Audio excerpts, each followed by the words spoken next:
Now that we have had some practice finding critical points, I want to practice classifying critical points. So I want to think about how we do that for functions of one variable. We've got two techniques from single variable calculus. One of them is going to generalize nicely, and one of them is not. And I think it's actually important to understand both of those ideas.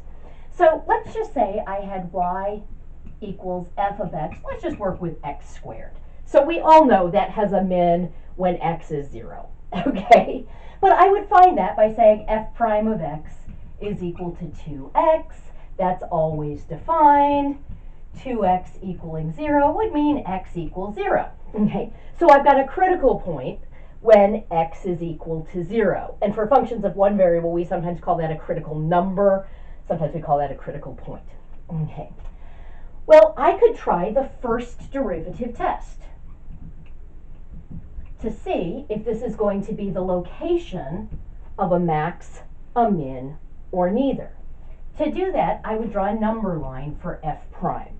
I would mark off my critical point, which is 0, and then I would pick some test numbers to see what the sign of the derivative was on either side.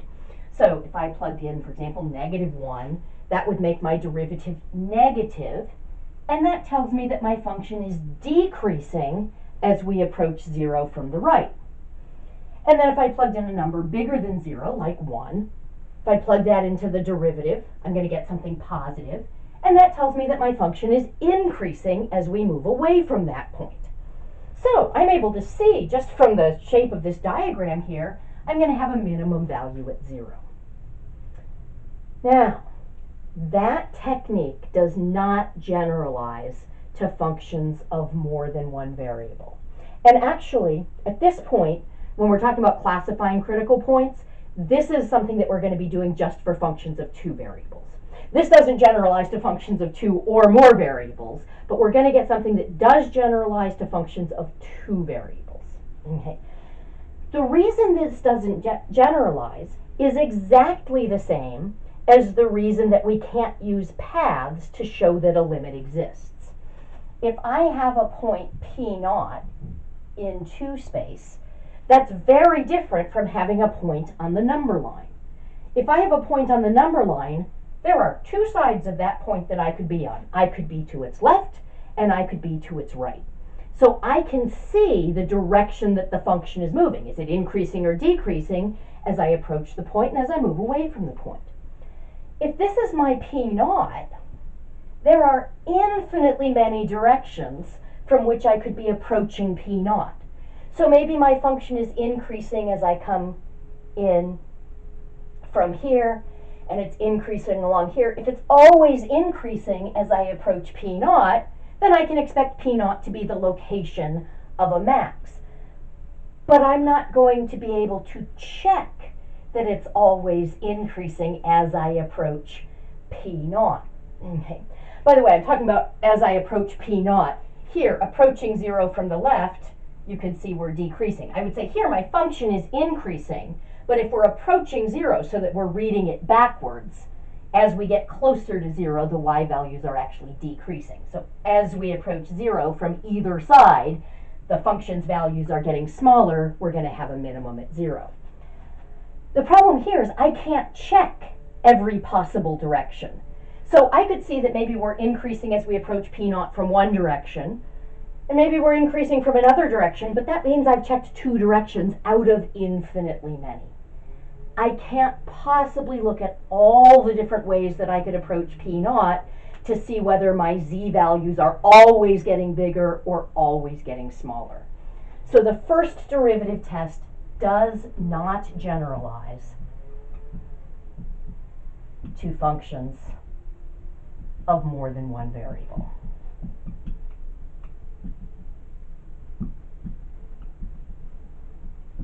But we have a second test that we can use for functions of one variable, and that will generalize not to all functions of more than one variable, but specifically to functions of two variables. And that is the second derivative test. So with the second derivative test,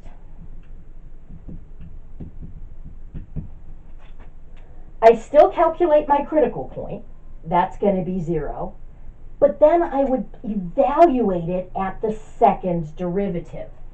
And I say, if I look at f double prime evaluated at my critical point, here's how I can then classify that critical point. If the second derivative at a critical point is positive, that's going to tell me that my critical point is the location of a min. Now, if you just memorize the rule, it's easy to get it wrong, because I see positive and I'm thinking big. Okay, but positive for a second derivative means that we're concave up. And if we're concave up and at a critical point where the derivative was 0, because of course if the first derivative was undefined, the second derivative wouldn't exist, and so this test wouldn't be applicable. So the first derivative is 0, the second derivative is positive. That's telling me we've got a horizontal tangent and we're concave up. That combination says we're at a min. On the other hand, if the second derivative at my critical point is negative, that's telling me that we're concave down at a place where we have a horizontal tangent. That combination of facts tells me we're at the location of a max. If the second derivative is 0, then we are clueless. Okay? So if we're trying to use the second derivative test, and we get that the second derivative at a critical point is 0, if it's a function of one variable, we just fall back on the first derivative test.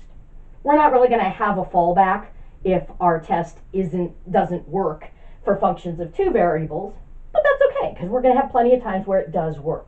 Okay? And of course, if the second derivative does not exist or is undefined, then the test is inconclusive. So in either of these cases, for a function of one variable, I would fall back on the first derivative test. What's going to happen for functions of two variables is that there are just going to be times where we're like, the test is inconclusive, I'm not sure.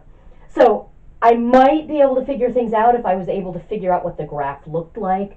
I might use technology to help me graph things, but I won't be able to fall back on the first derivative test because it does not generalize. But there is a second derivative test for functions of two variables. And it is specifically for functions of two variables. So the second derivative test,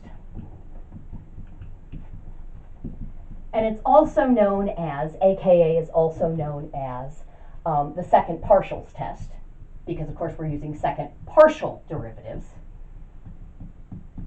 for functions of two variables.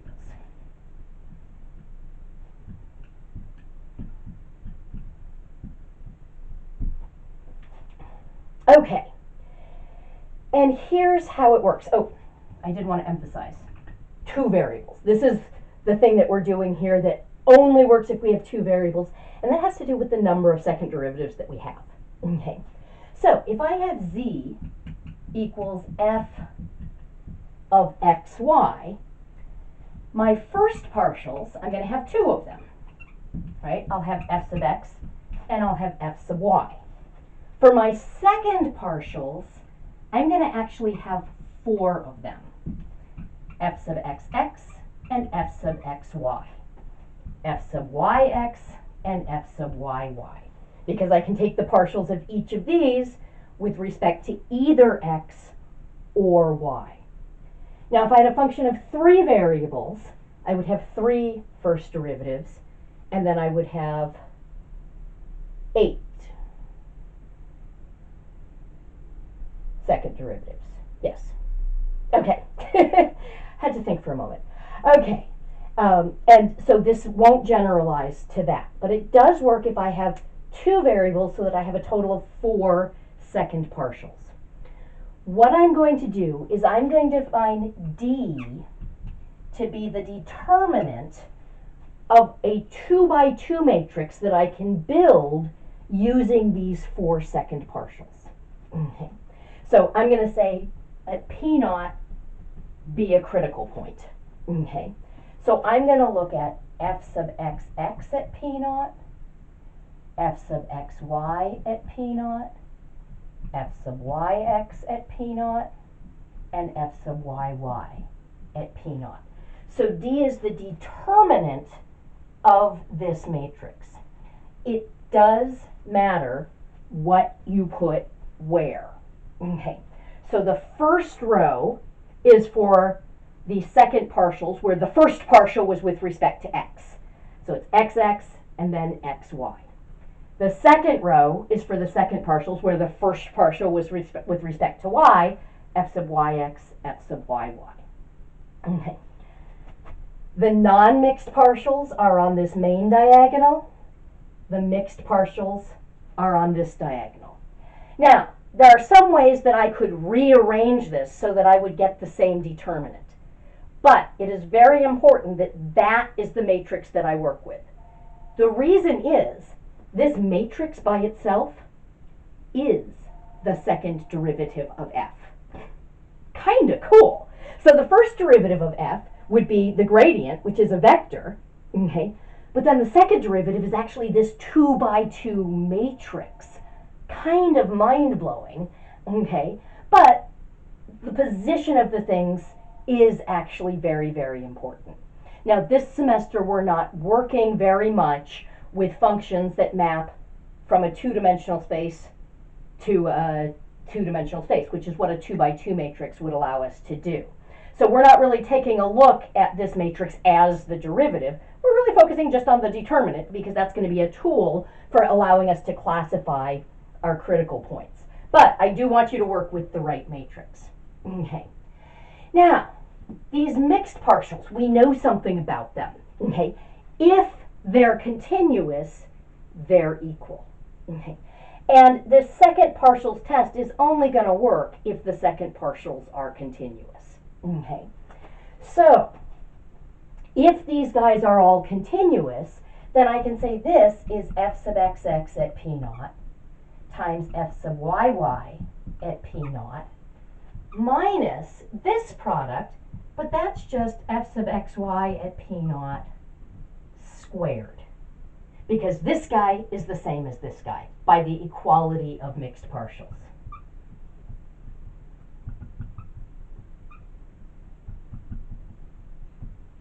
And the condition for them to be equal is that my second derivatives need to be continuous, and that's going to be the condition that we have for using this second partials test. Okay, so let me actually write that down.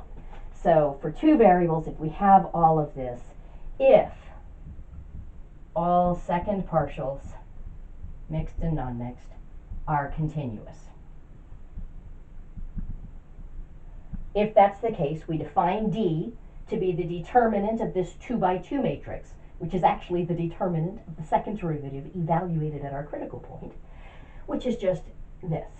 And then we're going to look at the sign of D, and that's going to tell us whether we have the location of a max, a min, something else that we can classify, or whether we're just ignorant and we can't classify.